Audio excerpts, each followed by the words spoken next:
Assalamualaikum and a very good day to everyone. My name is Nur Anissa Mitanazuddin and today I will be presenting a short study on Pekalarama in Malacca, and I also will be applying Richard Butler Tourism Area Life Cycle Model to understand its development, current challenges and future potential as a tourism destination. Here is the roadmap for my presentation. First, I will give a brief background of Pekalarama, then I will explain the current tourism attraction in the area. Next, I will apply the Tourism Area Life Cycle or TALC model to analyze Pekalarama's stage of development. After that, I will discuss the impact and challenges that destination faces. Finally, I will present several recommendations and end with a short conclusion. Pekalarama is a neighborhood in Malacca, located close to the Malacca River and near the central part of the city.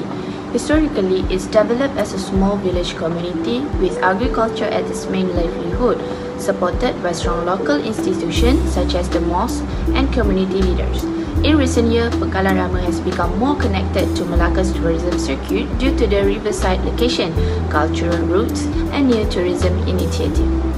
Today, Pekalarama offers several tourism attractions.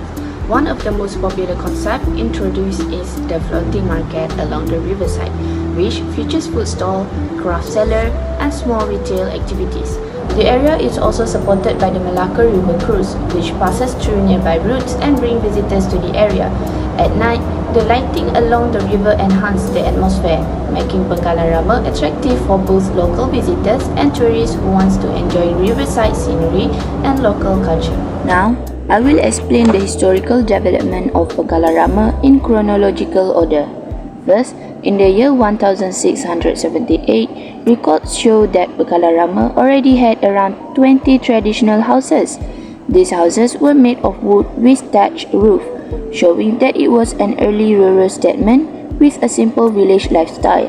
Next, in the year 1730, the community built one of its most important heritage landmarks, which Masjid Fatur Rahman. This mosque became the center of religious and social life for the villagers and remains an important symbol of the area today.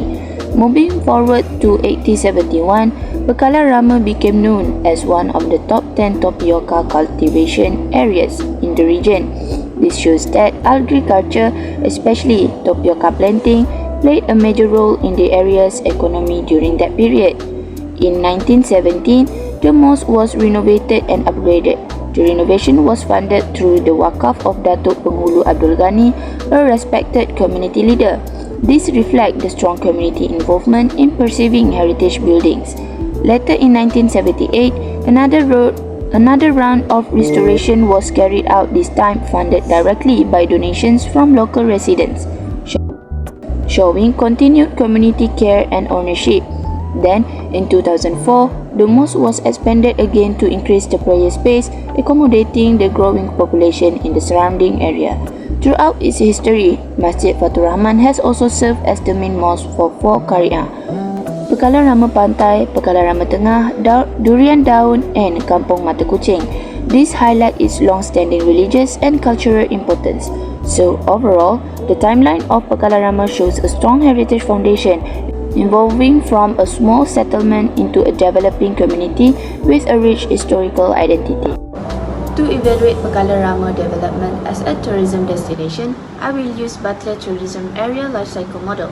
This model consists of several stages: exploration, involvement, development, consolidation, stagnation, and then either rejuvenation or decline. Using this model helps us understand where Pekalarama stands today and what direction it may move towards in the future. First, I will begin with the exploration stage. In this early phase, Pekalarama was not a tourism site. It was mainly a quiet riverside village with a small population and traditional livelihood. Only a few outsiders, such as traders, researchers, or casual visitors, passed through the area. There were no formal attraction, no organized tourism facilities, and the community did not rely on tourism for income. This stage established the baseline before tourism activities began to grow. Next is the involvement stage. As Malacca expanded as a heritage destination, local residents and small vendors in Pekalarama started to notice small but consistent visitor interest, especially from people taking walks near the river. Local entrepreneurs began setting up informal food stalls, craft kiosks, and offering simple services. This period also marked early cooperation with local authorities, where small community events and activities started taking place at the riverside. This involvement reflects the community's first step in shaping the area for tourism. The third stage is the development stage, and this is where Pekalang Rama showed clear progress. Major improvements began with the introduction of the floating market concept, better lighting along the river, and more structured activity spaces for visitors. The area also started receiving more promotions through Malacca tourism channels and social media. Infrastructure grew, such as walkways, vendor spaces, and access points near the river cruise route. During this stage, more external businesses and investors became interested, and the number of visitors increased significantly. This marked a shift from simple, community-led activities to more organized tourism development. Although Pekalang Rama is not fully in the consolidation stage yet, it is moving toward it. Consolidation would mean that tourism becomes one of the major contributors to the local economy and visitor numbers continue to rise steadily. At this stage, the area would need stronger management to control issues like congestion, water, and the preservation of cultural heritage.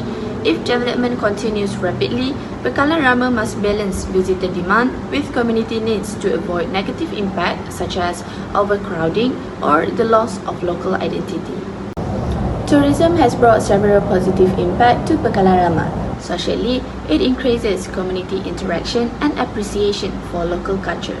Economically, it creates job opportunities in food services, retail and guiding, and generates income for small businesses. Environmentally, revitalization efforts have encouraged better maintenance of the riverside area. However, there are also negative impacts. Heritage sites may experience pressure due to higher visitor number. Waste management becomes challenging with more stalls and tourists. Traffic congestion and parking issues arise at peak times, and socially, there is a risk of community disruption if development is not carefully controlled. Here are 5 recommendations for improving tourism development in Pekalang Rama. First one is community engagement. Local residents should be involved in decision making. Local business ownership must be prioritized so economic benefits remain within the community. Number 2, heritage protection, which it is important sites like Masjid Fatur Rahman should be preserved with proper documentation and informative signage for visitors. Number 3, sustainable operation. A structured waste management system, limits on vendor numbers, and regulation of boats activity should be introduced to protect the environment. Number 4 is diversification of attractions. It should offer cultural workshops, heritage walks, traditional craft demonstrations, and community events. This spreads visitors flow and reduces crowding. And the last one is monitoring and signage, which collect visitors' data, track environmental impacts, and use proper signage to guide tourists while educating them about the area's history and conservation efforts. In conclusion, Pekalang Rama has strong potential as a heritage riverside tourism destination due to its location, history, and current attractions. However, its long-term success depends on sustainable, community-led planning that protects both culture and environment. So I think that's all for today's presentation. Thank you for watching.